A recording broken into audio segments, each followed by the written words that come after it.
when I asked you about Bidenomics a long time ago, you said you didn't know what it was. Bidenomics is working. When I took office, the pandemic was raging and our economy was reeling. Supply chains were broken, millions of people unemployed, hundreds of thousands of small businesses on the verge of closing after so many had already closed. Literally hundreds of thousands on the verge of closing.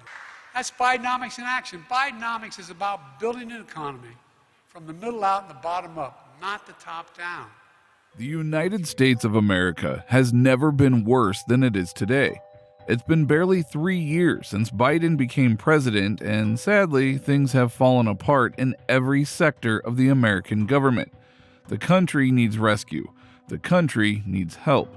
Biden presented himself a sheep, but unbeknownst to the people, he isn't what he painted himself to be. His Bidenomics agenda has been a failure and shows no green light for a future success. So join us in this video as we explore why Bidenomics is killing America. The Bidenomics Agenda. One of the most difficult struggles President Biden has had in his office is to neatly communicate his economic vision to Americans. Understanding the pros of his actions towards the nation's economy since coming into power have been elusive to voters. No one seems to be able to digest the mix of roads and bridges, spending, tax hikes on big companies, tax breaks for renewable energy, tax credits for parents, grants to build computer chip factories, insulin price caps, and slogans like "Build Back Better." As a matter of fact, this is all his administration has done so far and is even going to do. In a recent White House speech, President Biden presented his economics policies called Bidenomics, which was openly praised by Press Secretary Karine Jean-Pierre, but reviled by millions of other Americans. These policies represent a continuation of government intervention in the free market capitalist system, leaning towards crony capitalism with an emphasis on environmental, social, and governance considerations. Bidenomics suggests that economic growth should rise from the bottom up, rather than relying on the trickle-down theory, which the administration believes is flawed, because while the concept does sound appealing, its practicality is questionable. However, critics argue that this approach burdens medium and small businesses with heavy regulations and taxes, making it harder for them to thrive. While Biden condemns corporatism, he has also provided special incentives and tax breaks to big corporations, potentially harming smaller enterprises that contribute valuable goods and services to American consumers. Over the past 2 years, the U.S. economy has been grappling with stubborn inflation, a consequence of Biden's rejection of American energy autonomy. Instead, the administration is focused on a green energy vision that some doubt will become a reality. Fuel prices have soared since late 2020, and food prices remain high, prompting skepticism about the soundness of the current economy under Biden's policies. Many argue that Bidenomics lacks the broad-based prosperity associated with Reaganomics, where economic growth lifted all segments of society. The contrast between the two approaches paints a picture of diverging economic philosophies. Critics fear that the path taken by the Biden administration could stifle businesses, hinder growth, and exacerbate economic challenges, leading to uncertain outcomes for the country's future. In essence, the debate over Bidenomics revolves around the level of government intervention in the economy, its impact on different business sectors, and its effectiveness in achieving widespread prosperity for the American people. While some hail it as a visionary approach for a fairer economy, others see it as a potential burden on businesses and a roadblock to achieving genuine economic success. The outcome of this economic experiment remains uncertain, as the nation navigates the complexities of a changing economic landscape. The Tale of Bidenomics, a spin on reality. The White House sheepishly proudly embraces the term Bidenomics as a badge of honor, but not all are convinced. It is deceptive, and it was proven in a campaign speech that saw President Biden skillfully weaving a narrative of economic triumphs. But thanks to critics who refuted it and established that reality is not as rosy and good as portrayed in his speech. Biden boasted about creating 13.4 million new jobs, but the truth lies in the fact that the U.S. has gained roughly 2 million jobs since the pre-pandemic era. We've created over 13 million new jobs, more than before the pandemic. Nearly 28,700 here in Maine. The job recovery in reality began under former President Trump, who oversaw the recovery of 16.6 million jobs. Biden's confusion between jobs created and jobs recovered clouds the actual picture. Interestingly, the states leading the economic recovery are even the ones with Republican leadership. 8 of the top 10 states for jobs recovered since the pandemic began are under Republican governors, and all 10 have Republican-controlled legislatures. So you can imagine that. Another claim by Biden was that the fastest wage growth for low-wage workers in 2 decades. However, real weekly wages have fallen every month since the Democrats' $1.9 trillion stimulus package was passed, with average hourly earnings declining by 3.1% from January 2021 to May 2023. Financial struggles persist for many Americans, with 57% living paycheck to paycheck. Credit card debt has surged 28% under Biden's watch, reaching a staggering $986 billion in the first quarter of 2023, as reported by the Federal Reserve Bank of New York. Moreover, the outlook on retirement is bleak, with 1 in 4 Americans reducing their retirement savings. Inflation remains a pressing concern, with Biden attributing it to external factors like Russia's war with Ukraine.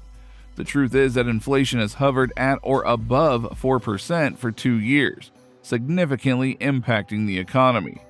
Families are grappling with a cost of living increase of over $9,300 according to the Joint Economic Committee.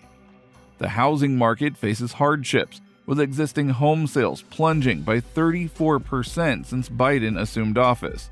High mortgage rates deter first-time homebuyers from purchasing properties. Biden proudly declared reducing the deficit by $1.7 trillion in just 2 years, a claim debunked by various sources, including CNN. I reduced the federal deficit. All the talk about the deficit from my Republican friends, I love it. I've reduced it $350 billion. CNN reporter and fact-checker-in-chief Daniel Dale has the facts here. What's really going on with the budget? So here are the facts. There is no doubt that the deficit has fallen under President Biden so far. It was about $3.1 trillion. The national debt has actually swelled by about $3.7 trillion during Biden's tenure, soaring to approximately $31.5 trillion. Moody's Analytics points out that the administration's actions resulted in higher deficits, not smaller ones. While Biden's economic policies may find favor with 33% of Americans, a majority of 66% perceive the national economy as poor, as per an AP NORC poll. So the challenge before the White House in convincing voters that they are better off financially than they were 2.5 years ago is more like climbing a high, steep mountain. It won't come easy. The ripple effect of Bidenomics on the American nation. It is true that in the aftermath of the strict pandemic lockdowns, employment figures have shown signs of improvement, but the recovery is largely driven by people returning to work. However, the pandemic caused countless businesses, especially in blue states, to fold, forcing millions of Americans to start over. Many blame the unnecessary and unprecedented power play by federal and state government agencies for this economic fallout, which continues to burden the economy. California, led by Gavin Newsom, seems to follow the same playbook as Bidenomics at the national level. The state's heavy regulatory and tax structure has driven high and middle income individuals to leave for booming states in the Midwest and South, as they feel they get little value in return for the high taxes they pay. Furthermore, policies that enable immoral behavior have led to escalating crime and homelessness. Despite pouring taxpayer dollars into public schools, student reading and math test scores remain disappointingly low. Both Biden and Newsom seem to believe that greater government spending is the key to a good economy, even if it results in budget deficits. This reckless approach to spending without considering future consequences has contributed to persistent inflation and hindered innovation and productivity in the private sector. Instead of learning from past failures, Biden and Newsom seem oblivious to the hopes and dreams of most Americans. They often blame companies or the GOP for their problems, rather than accepting accountability. This lack of responsibility is in stark contrast to Harry Truman's famous quote the buck stops here.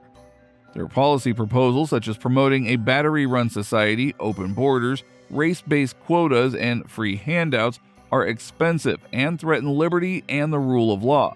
However, a sound economy can be restored through a combination of bottom-up and trickle-down approaches. Small business entrepreneurs play a vital role in innovation and providing quality choices for consumers. Wealthier individuals can invest in companies, creating more jobs and benefiting employees with better wages and benefits as long as regulations and taxes remain reasonable. The role of federal and state governments should be limited, intervening only in cases of fraud or potential monopolies by larger firms.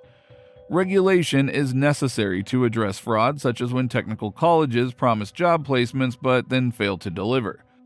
A course in basic supply-side economics could benefit both Biden and Newsom. This approach involves minimal regulations, tax cuts, and prudent government spending. Historical examples like Calvin Coolidge, John Kennedy, and Ronald Reagan have shown that such principles lead to dynamic growth. It is essential to ensure that productivity always exceeds debts in both the private and public sectors. Unfortunately, both Biden and Newsom seem to endorse policies that distort the free exchange of goods and services and hinder economic prosperity, which can also jeopardize national security. Like a tempestuous storm on the horizon, Bidenomics has swept through the economic landscape, leaving a trail of questions, uncertainties, and consequences in its wake. The winds of change blow strong, and its effects are felt by every American, from the bustling metropolises to the serene heartlands. And ultimately, the challenges faced during and after the pandemic have exposed the consequences of certain economic policies. While some improvements have been made, it is essential for leaders like Biden to consider more balanced and pragmatic approaches that empower entrepreneurs and businesses while ensuring responsible governance. By learning from the past and embracing effective economic principles, we can pave the way for a more prosperous and secure future. Thank you for joining us on this thought-provoking journey. Please drop your thoughts down in the comments section below.